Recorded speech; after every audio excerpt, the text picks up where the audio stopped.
Today I am reviewing the Neewer NW800 Professional Studio Broadcasting and Recording Microphone Set. It took me a few tries to learn that name, but honestly it was worth it. It comes with your standard mic, a XLR to aux cord cable, a mic stabilizer, and also a anti-wind foam. This is great for anybody who wants to get into voiceovers or is getting into the YouTube scene and wants to up their audio game from their standard computer mic, laptop mic, or whatever you may have now. It's only $35 and it comes with a great deal. Personally, I love the sound of it. If you want an audio test, you're listening to it right now. It's going to become my main voiceover mic. I'm going to start off with the cons first. The major one that I found is that it doesn't have that good of an octave range. And if I'm probably not using the proper terms for that, but if you've ever tried to sing into this mic, it doesn't sound that good. To be fair, I've only tested it with me and my brother singing, but it definitely did not sound like how I was listening to it in the room. So I would be concerned about that if you're looking at singing into this mic. Also, the anti-wind cap that comes with it is a very cheap foam, and I found when I used it that it really muffled the sound and made it really sound mono when I was looking for a stereo. I also don't like the look of it. It's something personal, but you can fix that with putting the foam on top, but sadly the foam doesn't work too well, so yeah, I'm just kind of rolling with the golden mic. One other thing that a lot of people will find is not that great about it is that it uses a amp. It's something you have to buy separately. I just use a basic USB amp for my mic. The main reason being that it just doesn't get enough power to your mic. So I believe my computer gives out about 3 volts of power to the mic, and when I had that without the amp, it sounded very, very soft. You could barely hear it. I had it all on max volume. You could barely hear what I was saying. But with the amp, which I believe puts out about 5 volts of power, it sounds much more clear, sounds honestly better volume. Still a little quiet for my liking. I like it to be a little bit louder, that way you can take it down if you need, but honestly it works out great for this price. Some pros that I love about this mic is that it uses an XLR cable.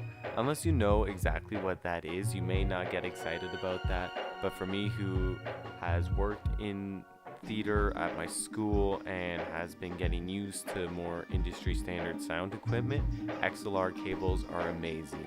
They transfer sound great, and the XLR cable gives you a lot of upgradable options in the future.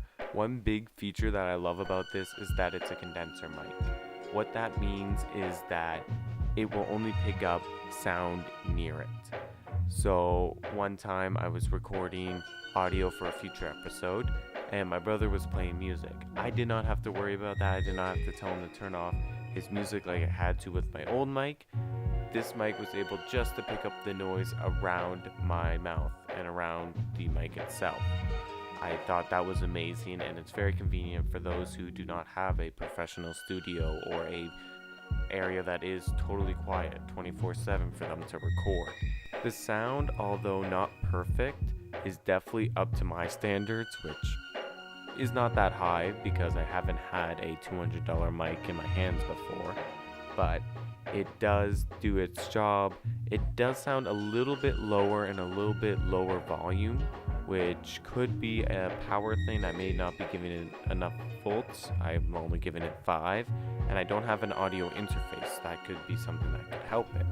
I have mentioned that it comes with a mic stabilizer or like a shock mount, and honestly it does work pretty well. I'm moving my mic around right now, and any noise you hear is most likely coming from the actual arm itself, and that's because I cheaped out on the arm. I didn't buy a $100 arm. I bought I think it was a $10 one, which honestly is all you need unless you're going to move around your arm.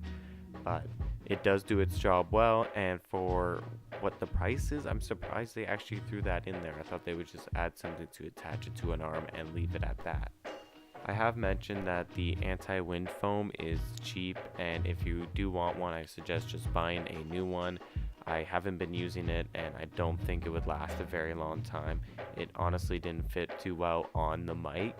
I had some troubles first time getting it on. It has been better, but it just doesn't work as well. At least I don't find it does. It's not as crisp, and it feels very compressed when you put that on. It feels restrained, and I would just buy a pop filter if you're going to do studio recording, and if you're going to do outside recording with this, buy a better anti-wind foam. I don't want to say too much about this mic because honestly, it becomes very technical when you start getting into sound and all that. I'm not very familiar with it.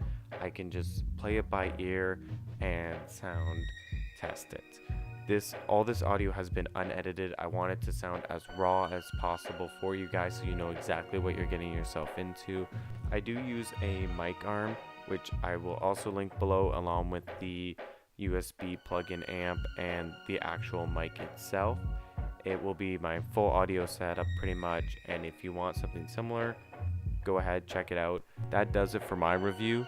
If you have any questions, comment it down below and I will answer you as soon as I know the answer or as soon as I see it. If you see on this video that can be improved, please tell me. I'm always looking to improve. Hope you guys enjoyed and have a good day.